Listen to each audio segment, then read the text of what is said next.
Assalamualaikum warahmatullahi wabarakatuh, saudara-saudariku di mana semua, salam sejahtera. Oke, langsung saja ya ke tutorial. Saya akan menjawab ya secara detail ya tentang video yang kemarin masalah SPayLater ya, ataupun Shopee PayLater. Shopee PayLater ya. Ya, pada video di sini ya banyak yang komen ya yang di sini cara membeli HP dengan cara bayar kredit yang diberikan oleh Shopee ya. Pinjaman kredit maksudnya ya. Kita buka dahulu. Nah, di sini ada beberapa komen tuh, komennya itu semakin bertambah ya. Maksudnya komennya itu mirip sebenarnya. Seperti ini. Bang mau nanya ya, jadi sisa limitnya misal di bawah 1 juta. Sedangkan harga barangnya di atas itu ya, ataupun 3 juta. Pasti limitnya di SPayLater kan kurang. Nah, nanti pasti kita tulis cicilannya dan metode lain. Kalau kita ngambil 12 bulan, berarti kita bayar cicilannya kurangnya tetap timur 12 bulan kan. Ini maksudnya ya, di sini ini maksudnya bayar kekurangannya itu apakah bisa dicicil? Nah, tidak bisa ya, tidak bisa. Sudah aku balas ya komennya sebenarnya. Gitu. Ada lagi di sini ya. Nah, ini setelah kita bayar kekurangannya itu, semisal cicilan 600.000, apakah 600.000 itu tetap bisa dicicil? Nah, ini kekurangannya tidak bisa. Ini ada lagi ya. Nah, gitu. Jadi gini ya, saudaraku ya. Ada dua cara ya di sini, ada dua penjelasan ya. Nah, contoh ya di sini, cara pertama itu kita mempunyai akun limit ya, akun limit kredit ataupun SPayLater yang diberikan pinjaman itu misalnya 3 juta ya. Dan harga HP itu 3 juta, berarti kan tidak ada kekurangan yang harus kita bayar. Ini kita mengambil 12 bulan, ya tinggal dibagi saja ya. 12 bulan dibagi 3 juta harga barang dibagi selama kita angsur itu berapa kali, maka ketemu 250.000. Ya, ini yang harus yang terkontrak itu ini yang terkontrak kita mengambil tenor ataupun angsuran berapa kali pinjaman gitu, berapa kali angsuran maksudnya gitu ya. Nah, ini kan kosong di sini ya, tidak ada. Nah, permasalahannya cara kedua ini yang seperti komen tadi ya. Jadi misal harga barangnya 3 juta ya, atau harga HP 3 juta. Sedangkan sisa SPayLater kita hanya punya 1 juta, berarti kan kurang 2 juta. Nah, 2 juta ini tidak bisa dicicil atau diangsur, walaupun toh Anda memilih misalnya mengambil tenor ataupun angsuran selama 12 bulan ataupun 1 tahun. Jadi entah kita bayarnya tetap cash, kita bayar terlebih dahulu harus dibayar dulu. Sejumlah kekurangnya itu berapa? 2 juta ya 2 juta. Nah, ini nggak bisa dicicil. Ntar waktu check outnya seharga barang 3 juta.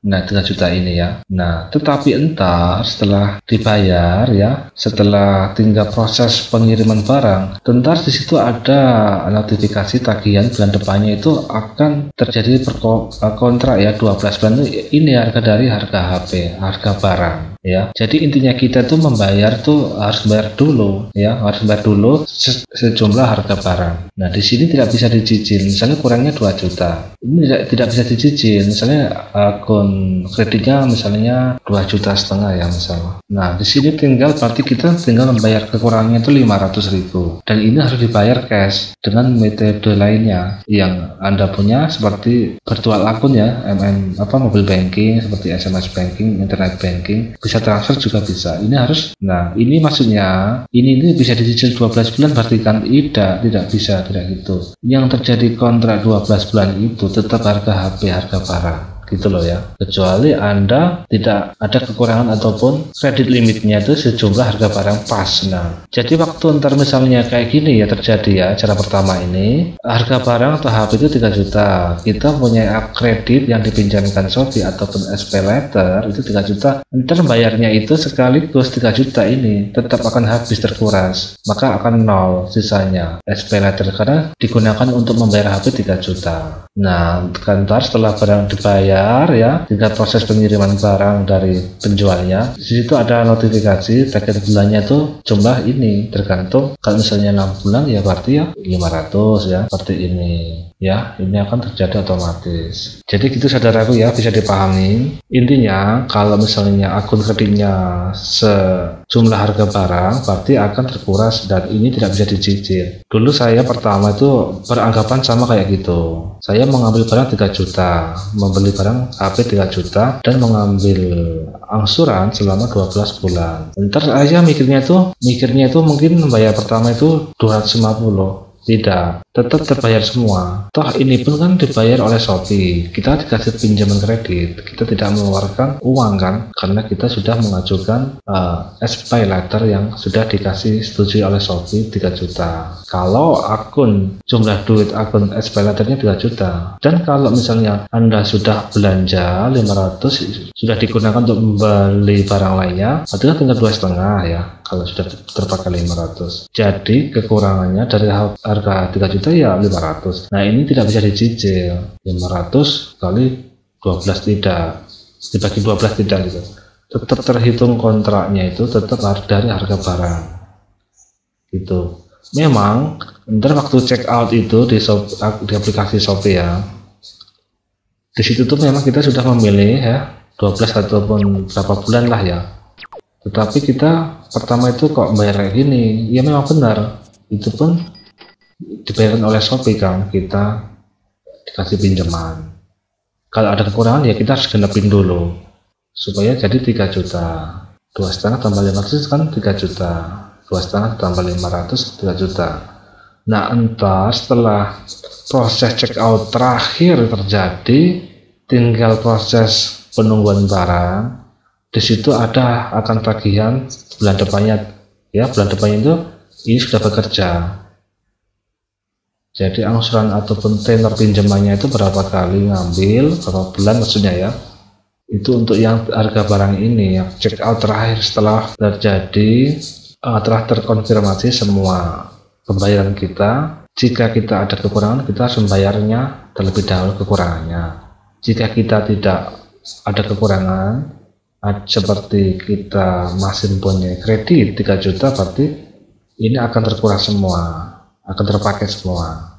Ini beranggapan pasti 3 juta ini kan kita bayarnya 150.000, tidak ya, tidak, kita membayarnya segini kan akan habis bentar ya, akan habis di akun SPay letternya, akan habis karena untuk membayar harga 3 juta. Nah ntar setelah check out terakhir, pokoknya setelah semua konfirmasi pembayaran selesai, tinggal menunggu barang, tidak ada utang-utang lagi seperti ini ya, terhutang atau kekurangan, ntar pasti ada notifikasi bulan depannya itu angsurannya segini gitu ya, tergantung ini berapa bulan ambilnya. Kalau 6 berarti 500, ini nggak harus 500 loh, ada tambahan lain ya gitu. Sebenarnya di video saya sudah kemarin ya, sudah saya jelaskan ya di sini, yang video yang ini ya, yang ini sudah jelasin sebenarnya ya. Saya kan ada kekurangan 84.000 ya di situ. Harga barang itu 15 ya, kurang lebih 15 ataupun 1.500. Itu situ ada kekurangan. Nah itu kan setelah itu akan terkonfirmasi. Jadi gitu saudaraku ya, semoga bisa dipahamin. Jadi intinya ya, intinya itu yang kekurangan ini tidak bisa dicicil, harus dibayar. Misalnya kita cuma 500, tinggal kreditnya ya di SPay letter, berarti 2,5, kita harus membayar 2,5, ini harus kita bayar terlebih dahulu. Dan ini pasti beranggapan dicicil kan 12 bulan, bukan 12 bulan ini. Ini rumusnya untuk harga barang terakhir setelah kita membayar semua, jika ada kekurangan ini 2,5. Nah, semoga ini dapat menjawab keluh ya ataupun penasaran Anda dalam menggunakan SPay letter, dalam arti SPay letter Anda sudah berkurang ataupun dari harga barang dan Anda harus membayar kekurangannya terlebih dahulu, jadi itu tidak bisa dicicil, harus digenapin ataupun dibayar lunas terlebih dahulu. Nah ntar bulan depannya akan ada tagihan sebesar cicilan, tergantung berapa bulan Anda mengambil gitu ya saudaraku. Jadi gitu penjelasannya. Oke, jika ini sangat membantu ataupun bermanfaat, jelaskan ya untuk subscribe, komen, share, like-nya. Oke, wassalamualaikum warahmatullahi wabarakatuh.